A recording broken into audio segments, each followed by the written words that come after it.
Greetings and welcome. My name is Jake Rayson. I'm a forest gardener and forest garden designer, and this is the 6th lecture in the Create a Backyard Forest online course. This is a preview, a free preview of my online course, and it will be up on YouTube.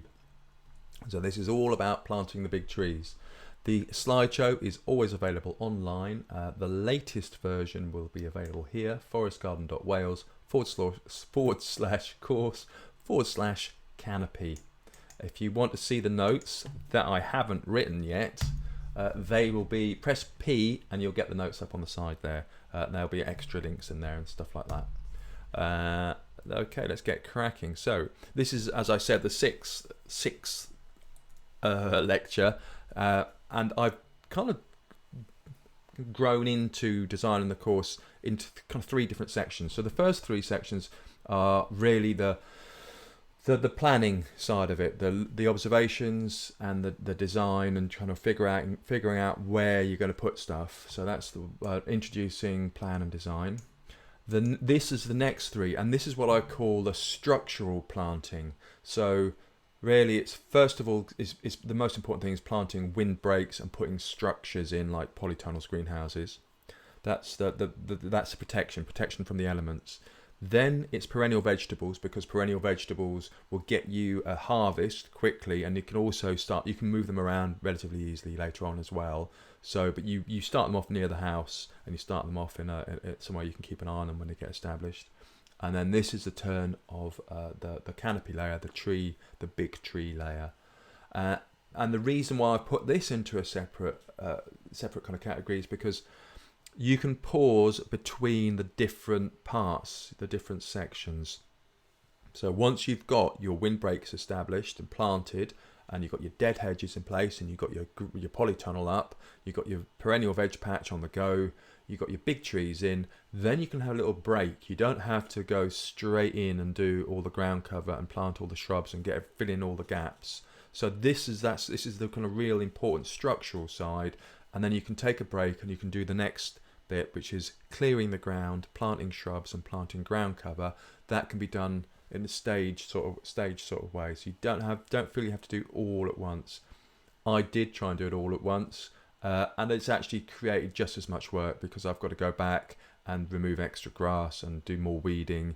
So actually I would have been better off to leave it as grass for a couple of years and then do section by section. So do the structural planting and then kind of clear the ground, plant the shrubs and ground cover bit by bit, rather than try and do it all at the same time. So just kind of, speaking from experience.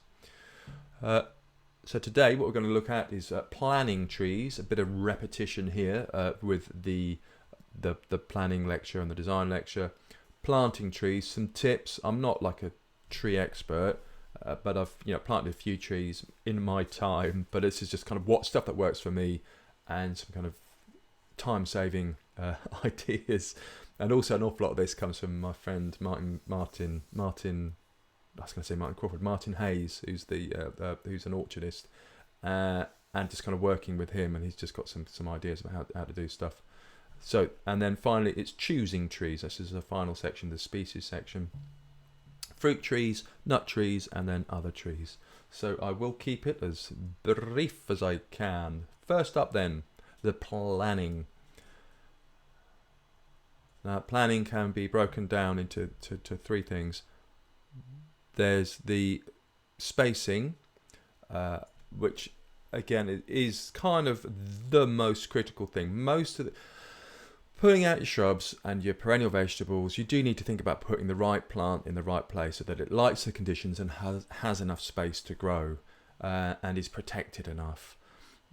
But it's easier to move smaller plants, whereas trees, they're more of a pain to move. We actually ended up using a mini digger, which had a mini digger in to do a pond, and I asked him to move it's a Illinois everbearing, a mulberry, and I put it in the wrong place. It's too exposed. The branches actually were snapping off of it, so I asked him to move it, and he dug it up. It was great. It took like 10 minutes, what would have been 2 hours worth of digging and hauling in a wheelbarrow. So you can move trees, but it's a lot of work. And if you do move a tree, you need to reduce the amount of branch, prune it right back, like back to, I think, about a third. Do check, but I think about a third, so that the tree has a time to establish its roots again. So spacing, get the planning right. This is why this is the importance of planning. It doesn't have to be a fancy computer plan. It doesn't have to be a fancy paper plan, but just some sort of planning you can plan out in the field. Windbreaks. Windbreaks. Establishing a windbreak, and then finally creating a map, and why you want to create a map to help with all these things. So kind of going back to this illustration, which this is from Martin Crawford's Create a Forest Garden book, and he said I could use it. I can't remember exactly what he said. I said I could use it for, but he did say I could use it. Yes, for a lecture. Yeah. And this really nicely, really nicely shows where a forest garden sits on the scale of things. And the whole idea about a forest garden is you are creating an edible ecosystem. That is the purpose. This is the whole thing for it. This is the whole kind of what it's about. So it's a productive space, but it's also a wildlife space. And you're working with nature to grow edible crops. You're working with nature. You're not working against nature. And this is because you're just balancing it on the edge of a woodland. It's woodland edge. It's not like thick woodland. Over here, it's on the woodland edge, so you get enough light comes through, and you get more light coming through for the plants underneath. So further right you go, the more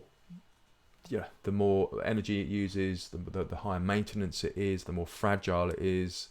So the closer to wild nature, the more stable it is.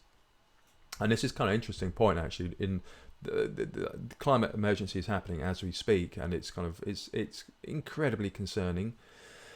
The best thing that we can do is to create resilient ecosystems, and this is something just in terms of food production, but also in terms of for nature, that we don't know what's happening. We've had the kind of coldest, it feels like the bloody coldest June and July, and the wettest and coldest June and July for years, after the driest and hottest April and May.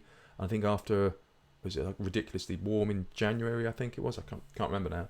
But extremes, big extremes. So by having a resilient ecosystem, there isn't one species that does it. It depends where you are, it depends upon your setup. But by creating an ecosystem, it makes it more resilient, and you are able to get a crop from something, and you are able to provide habitat for wildlife. Exactly what you don't know, but it's better than having arable cultivation. And then the kind of really, this is one of my forest garden guidelines, really important to have quarter to half.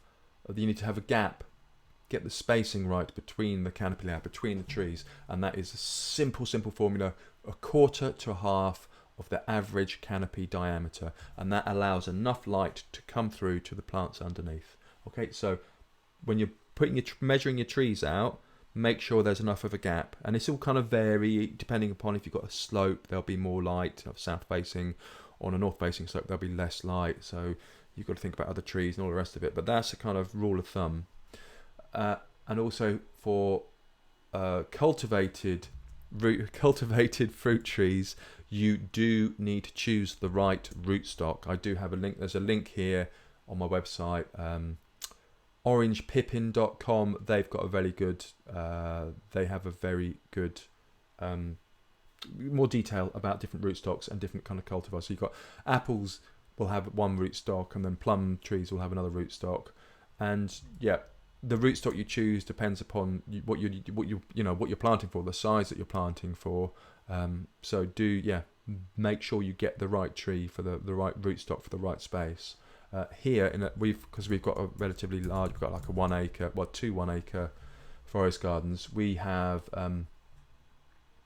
what is it, MM106? Here we go, this one here. So it's about 3-4 meters high, and that's it's a nice tree, nice sized tree, but it's not particularly practical for smaller gardens. So you can get like very small apple trees. Yes, so I'm just going to check the chat. There we go. Okay. So now we get on to the windbreak, and there's a whole lecture. There's a whole protection lecture about this. But windbreak hedge, This has a massive, massive effect on the growth of your tree and the harvest from your tree as well.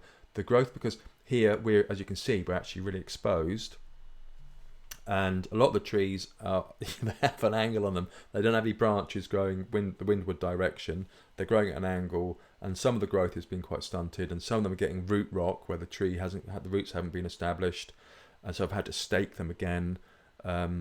So honestly, getting a wind protection is the best thing that you can do if you're in an exposed position. It will make life so much easier. The other side of that is we have an Asian pear called Shinseki, which is a lovely, lovely tree, beautiful tree. Really like Asian pears, just in terms of the tree itself.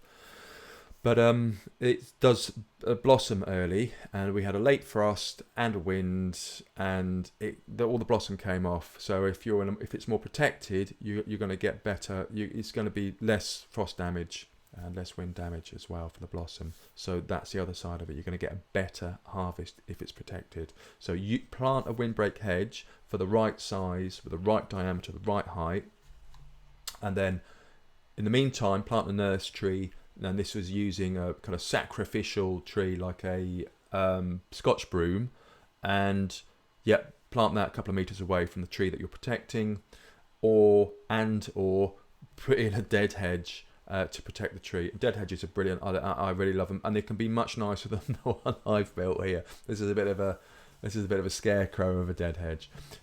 So yes, do windbreaks so important. Spacing and windbreaks are the kind of two really, really important things.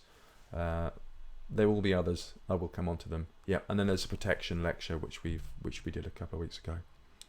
Onto the map. There's the mapping lecture, but make a map, whether it's a paper map or whether it's a CAD map, or even if you're going out into the garden and you're measuring, you should always make sure in the garden itself, even if you've made a plan, make sure that you measure out in the garden that you've got the right spacing there in the garden too, and that you're not going to be overshadowed by stuff. So just make a map and do the measurements.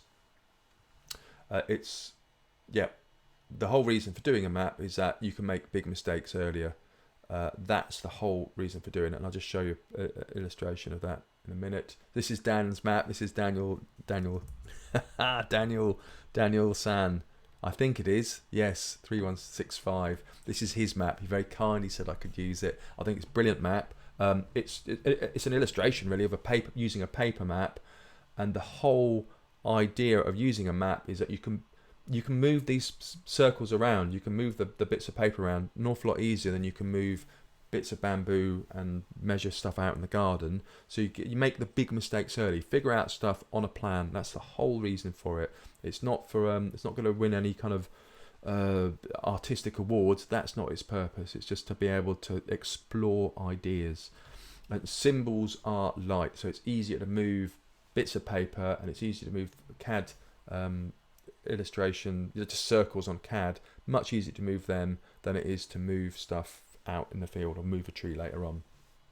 And you can see here, this is a CAD drawing that I did of the ornamental forest garden, and you get an idea just from, you can see the gap between the trees. You get an idea of this is the whole purpose of having a plan. Path goes through it, there's enough of a space, Italian order, take off the lower branches. You get the idea. Cool. Yes. Okay. All right then, and on to tree planting. Now, I might say stuff which is a bit controversial here, but this is my experience.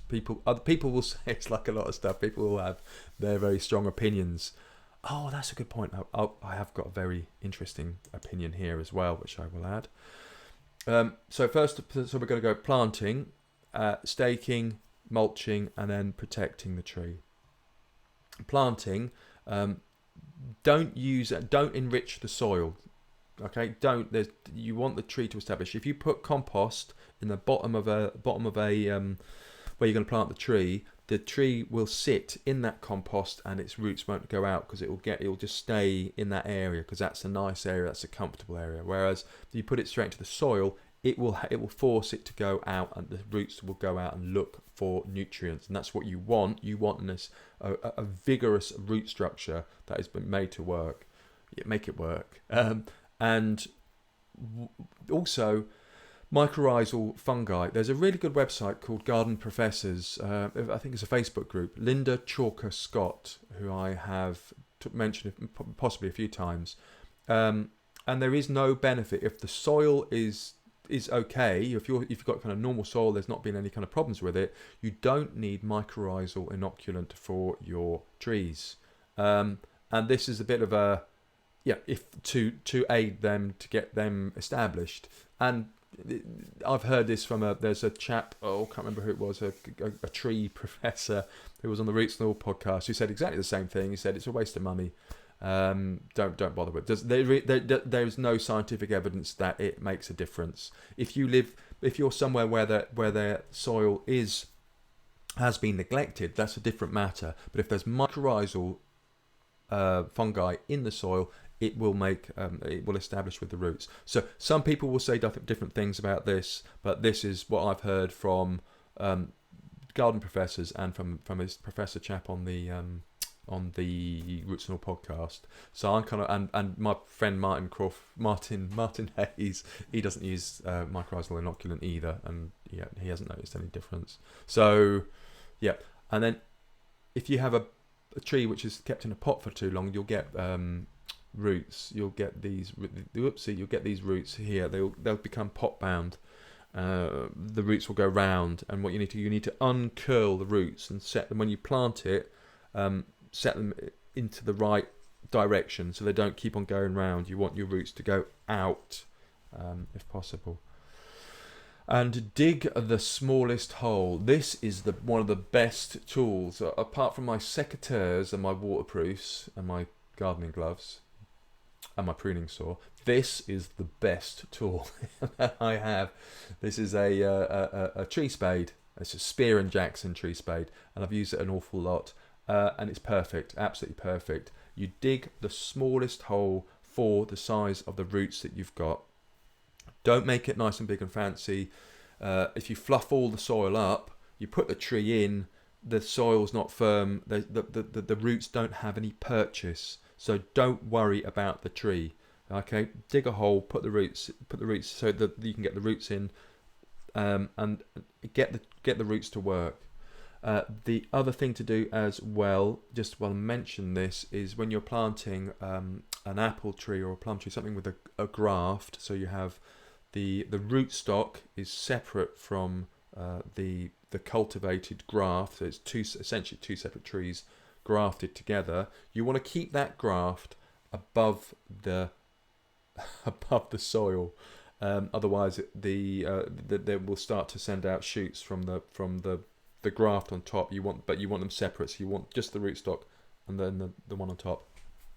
This is kind of interesting because with roses, apparently you do it the other way around. With the grafted rose, you bury the graft under the soil. Don't ask me why. I need to find out.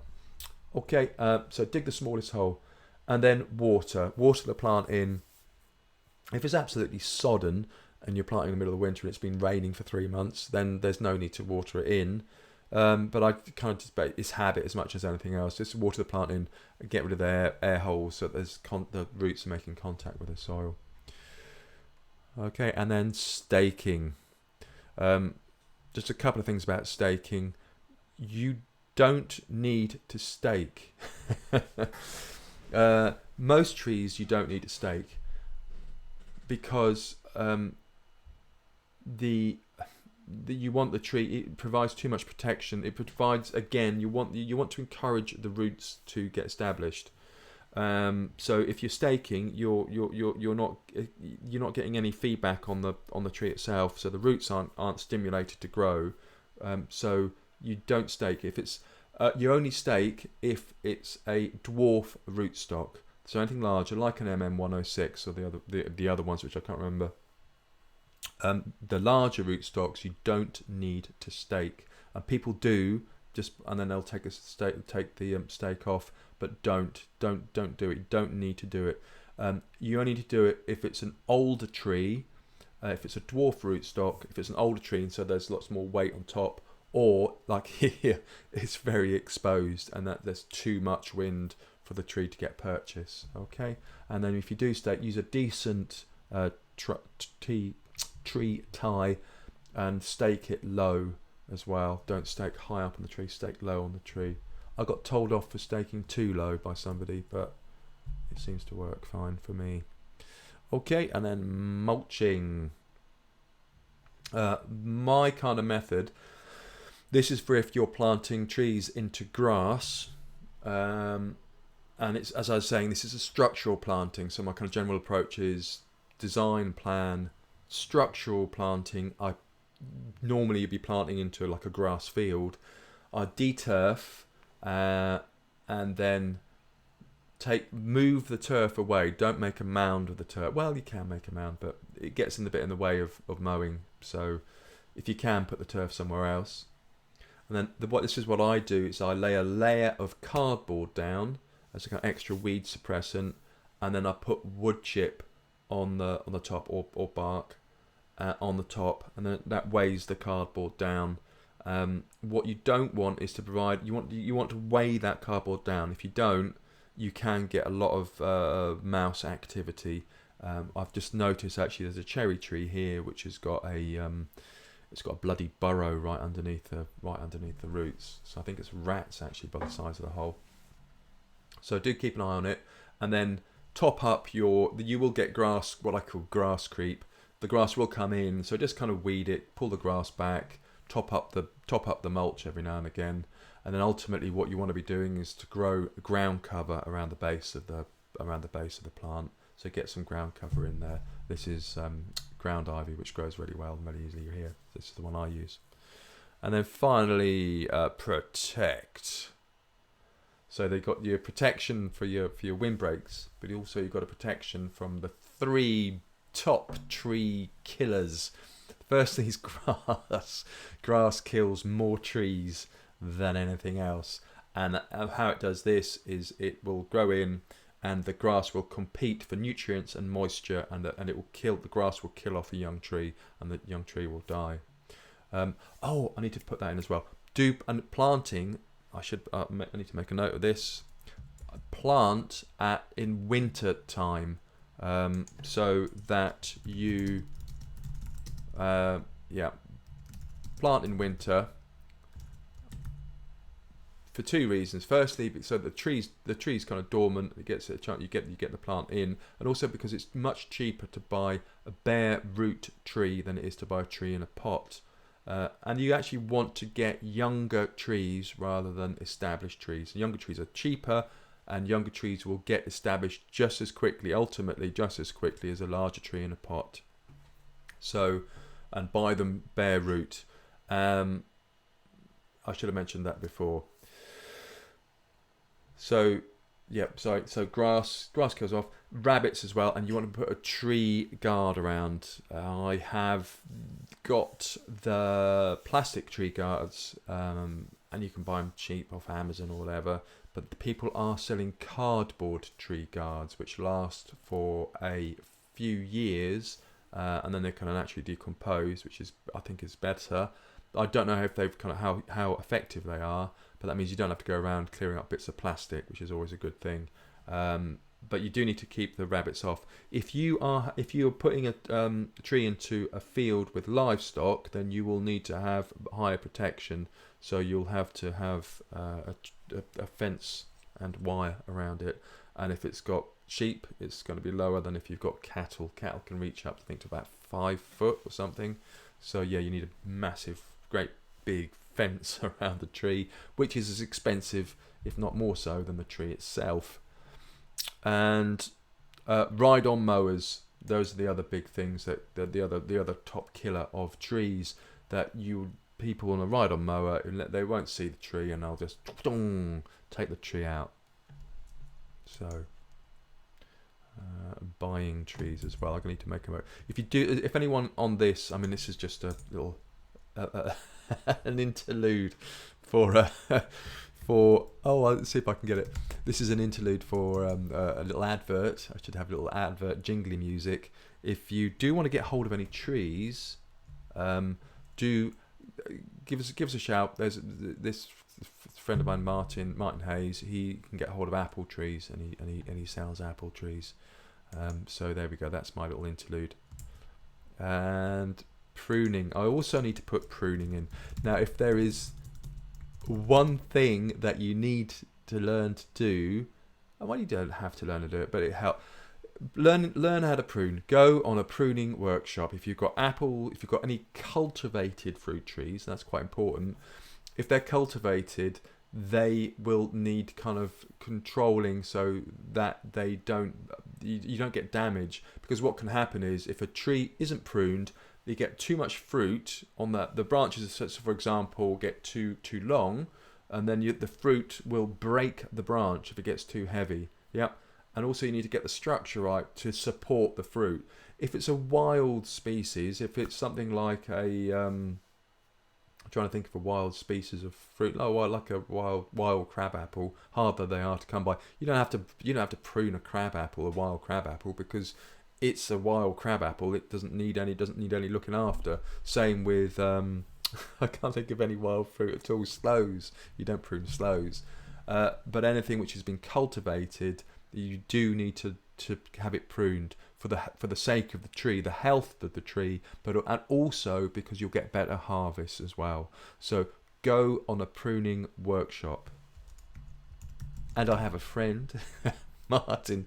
Martin does pruning workshops as well. He's down in Cheltenham way. So, but do find out. There's loads around. So do find out how to do pruning. Now on to species. How are we doing on the old time? Good. Cool. So species. Here's some kind of the ideas about how to choose a species. I will be adding some information to this, which is how to choose species for a small garden, for a backyard forest. I'll add this now. Species for a smaller garden, I should say, and I'll add that in. So, guidelines for choosing a tree. Quick look at fruit trees, a quick look at nut trees, and then other trees, and then we'll be done. So, fruit trees. Choosing a tree. Look at the crop that you want to have. It's kind of exciting. I had this idea about being self-sufficient when we kind of first moved to Wales, and it really isn't. It was kind of, wow, this would be amazing, but actually it's not top priority for me at the moment. But I think long term, it's really, really important to be self-sufficient on a kind of national scale, like because there will be crop shortages in the next 5 years. You will hear of crop shortages across the world, which will have an effect on food prices, and it's kind of happening, or it's happening already in various places. Price of oranges has gone up massively because there's a bug in America, and it's kind of caused by climate change, I think, and so it is important to kind of look at growing crops which can be used. And there's two crops from a kind of the nut crops are really, really important. I'll just grab this book. Two crops really, really important nut crops. So I've got Martin Crawford's How to Grow Nuts. Wow, which is brilliant. And it's kind of detailed look. It's like Create a Forest Garden and all the species in there, but it's a much more detailed look at each individual species. So this is worth a look. It's kind of it's interesting, and I would like to start growing forest. This is the thing. This is another project, but it's kind of community forest gardens and actually getting nut trees established, and that's for around here in West Wales. Sweet chestnuts and hazels are the kind of two really interesting nut crops. And I just think this is the way to go. And also being like a vegan in training, this is where I'm starting to try and work out kind of getting more food from nuts, making our own nut butters and making nut milk as well. And then the other book, which I've got Whoa. Oh, it's brilliant. It's brilliant. Is this one trees for Martin Crawford's Trees for Gardens, Orchards and Permaculture? And again, it's kind of more detail. There's not like wow revelation. The revelation that I had from reading Creating a Forest Garden, but it's stacked full of useful information. So I kind of recommend that one as well. But yeah, not essential. Not essential. So when you're choosing your crop, do bear in mind the stuff that you like to eat as well. This is really, really important. Grow things that you like, and have some experiments, but kind of grow things that you like as well. Yeah, and now size. Bear in mind, this is going back to the spacing. Choose the right plant for the right place, and that means the size, that it's got enough space to grow in. Don't forget, there's some things you can do. This is an Italian alder, but planted 4 or 5 years ago, and it's now, crikey, it must be about 5 meters tall. It's fantastic, and are beautiful trees as well. I really love them. So, what you can do with an Italian alder is quite vertiginous, I think is the term. It's quite upright, very, very upright. An upright habit. It's not kind of bushy or anything, and you can take off the lower branches, let more light in. So it's actually a really nice tree to have around the place, in even quite a small, even quite a smaller garden. So do think about the final size. Check Plants for the Future, or does RHS do trees? I didn't know that. I don't know if they do that. That's an interesting question. I'll have a look. Yeah. So check Plants for the Future and see the final size of the tree. Does not just have trees, and the position.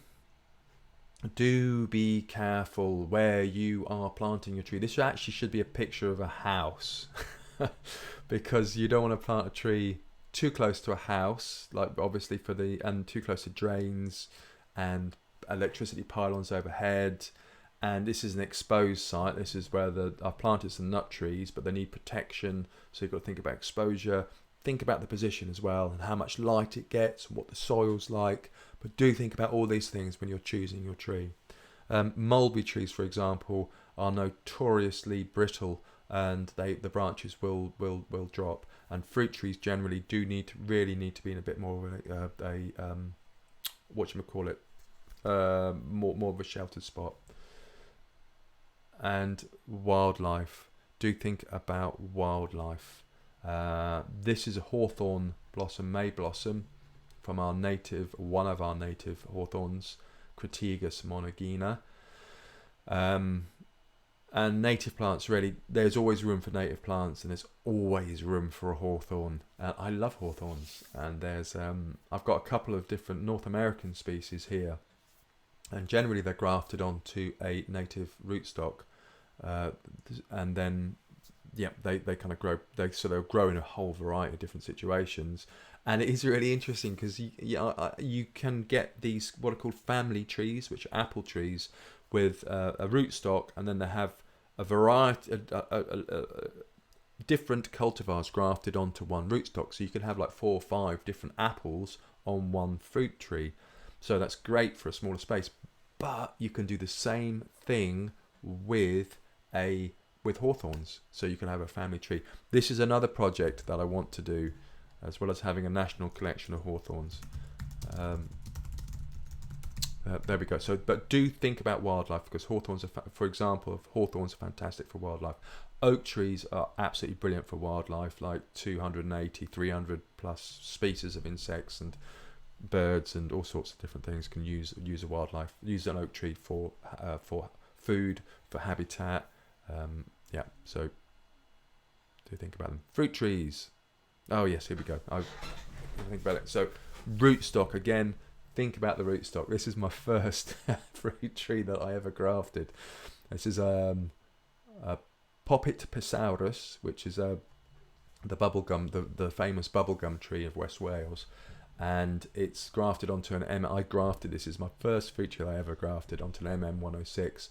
You can get grafting pliers, which are really easy to use. I did this with a knife. It's a bit tricky, but you can get grafting pliers. Makes it much easier to do. Is it worth grafting your own fruit trees? Well, there's I kind of say, yeah. I don't think it really makes that much. I don't think it depends on how many trees you want to plant and what if you really get into it. It's actually a fantastic thing to do. I can totally recommend it. The sense of achievement that you get from grafting your own fruit tree, and they're happily there's the two trees. There's a Poppet Posaurus and a Lord Lambourne, I think it is, over in the ornamental forest garden.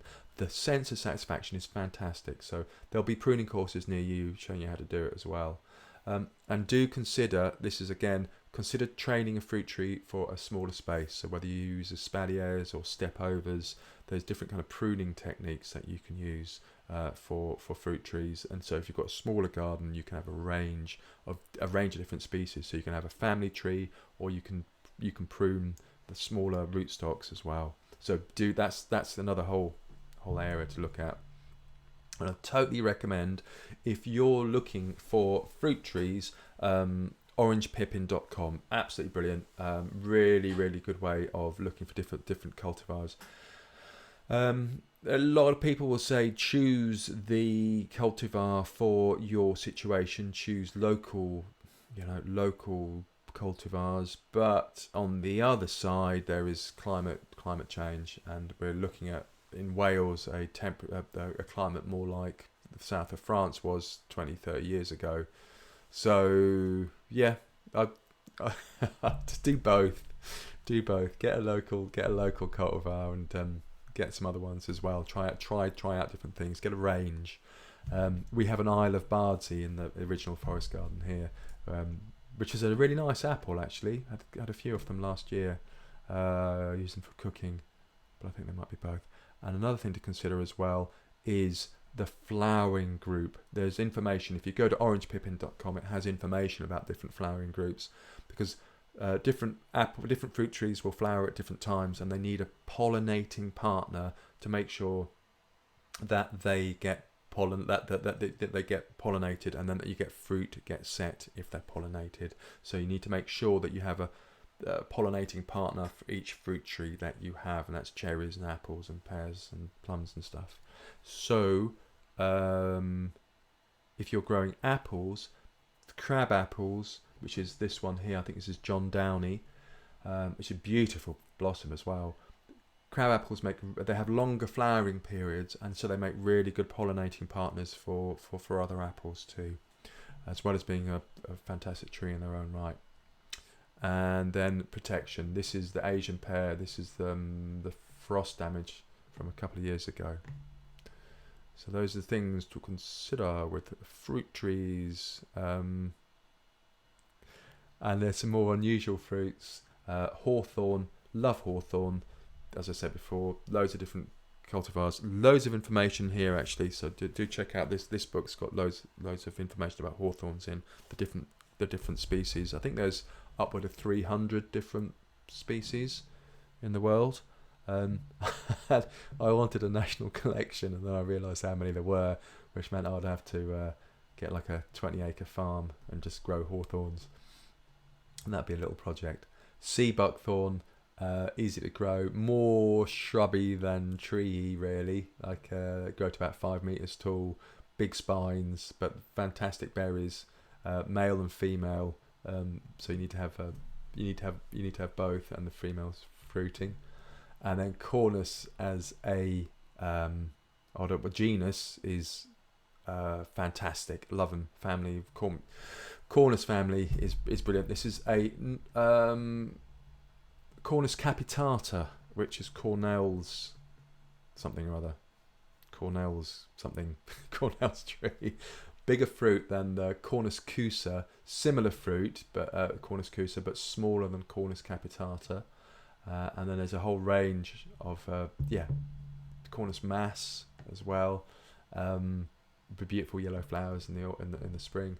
So yeah, really interesting. Really, again, lots and lots of different species to explore and experiment with. And the other one, another favourite is Juneberry, Amelanchias.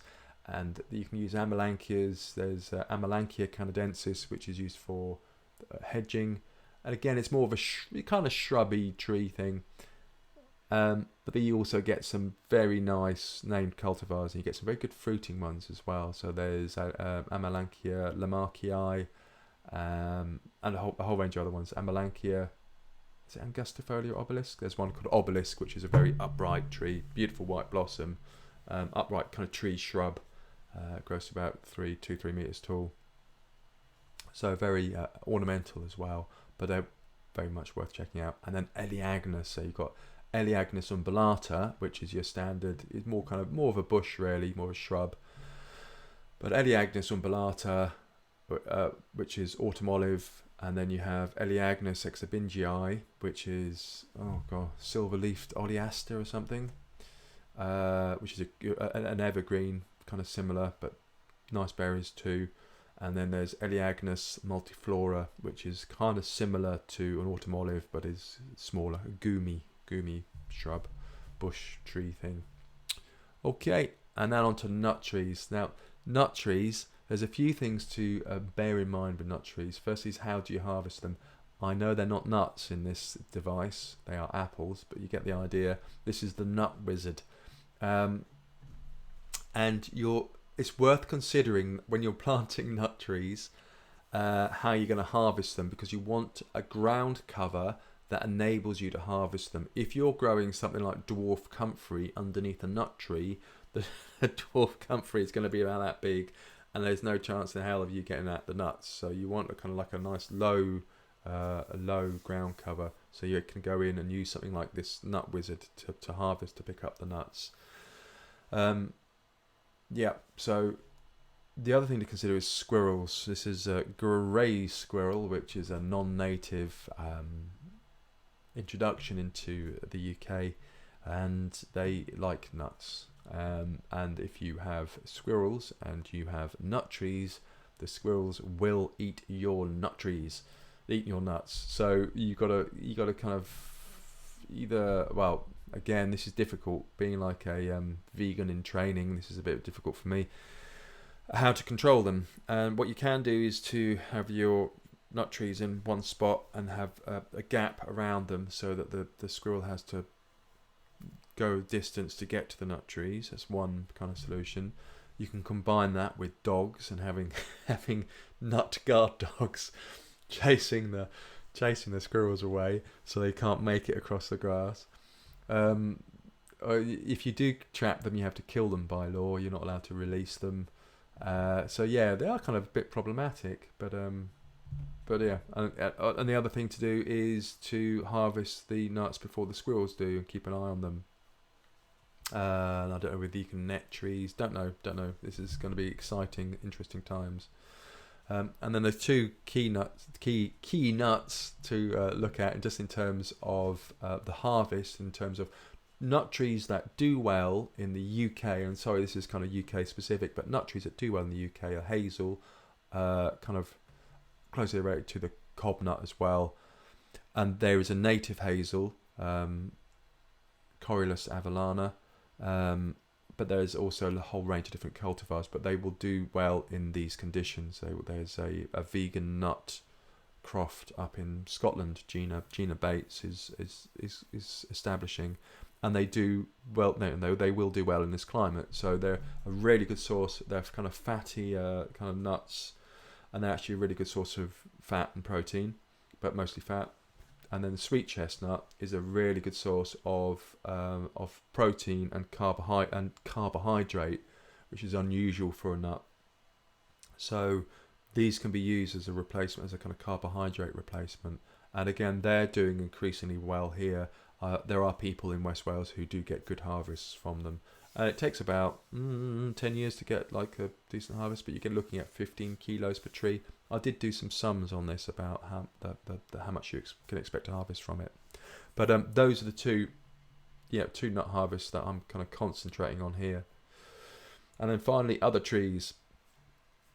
So this is the Italian alder. All the alders in the alder family are nitrogen fixing.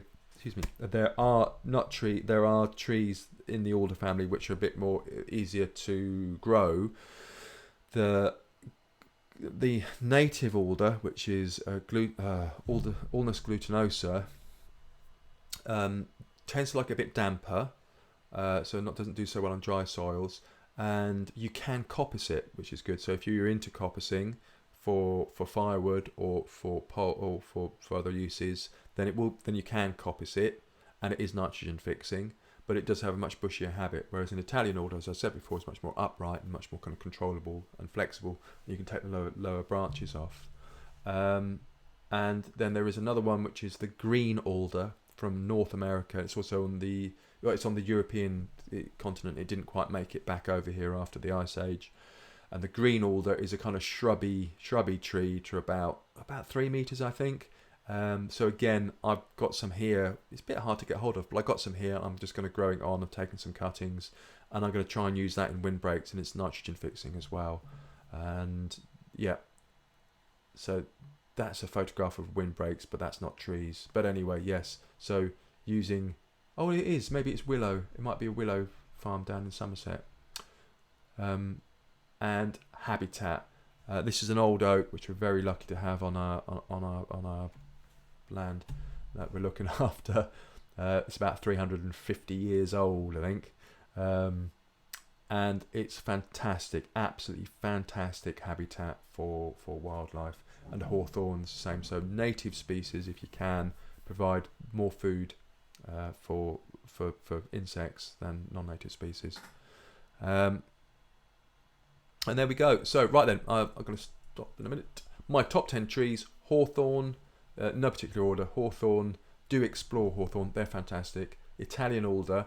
Worth looking at other alders as well. Sweet chestnut. Oopsie. Do look at have a look at the Martin Crawford's books about different cultivars. Elder. Oh yes, there's a whole load of Sambucus. There's native. You can get native, really good fruiting native cultivars as well. Sambucus nigra, but there's also Sambucus canadensis, which is American elder, which has a longer flowering period if it doesn't set fruit. The cornus are fantastic. Hazel, cherry, Asian pear. I love Asian pear. Just the bark is amazing. The blossom's amazing. I wish it was. I wish I could have a bit more protection to get some fruit from it. Small leaved lime, Tilia cordata, I think it is. And small leaved lime is really good as you keep it pollarded, which it's like coppicing, but it's a bit higher up, and then you can use it as a salad leaf. I've done this, and to be honest, I haven't really used it as a salad leaf because the leaves are always really tough. So I need to figure out. I think you have to prune it to get new growth to then harvest. So I need to look at that. And Chinese cedar, Tuna sinensis, is neither Chinese nor a cedar, and it's really kind of spicy, kind of garlicky shoot. This tree grows really fast. And you use the shoots, and you can use them in cooking, use them like stock leaves, and you can also stir fry the young shoots as well. They're soft enough. When they're soft enough, you can treat them like a vegetable. It doesn't like wind, and it's a bit exposed where it is here. So I'm putting another windbreak hedge in, and it's been really battered by the wind and the cold. So yeah, give it a bit of protection, but it will grow mighty quick. So those are my top 10 trees. So backyard forest takeaways: grow what you like. Think about the harvest that you want. Think a bit longer in the future, and think of the wildlife. Think about growing native trees where you can, and there's always room for native trees, whether it's in a windbreak or in a corner of the garden. And plant for the final size. Right tree, right place. Plant for the final size. So there we go. Hope that was useful. I'm going to hop over now. Hop over to Zoom. So thank you all very much for watching. I'm just going to quickly paste the Zoom link in there. Thank you all very much for watching. It's been fantastic. And I shall see you all next week. I shall see you in Zoom, and I shall see you all next week. Thank you. Bye.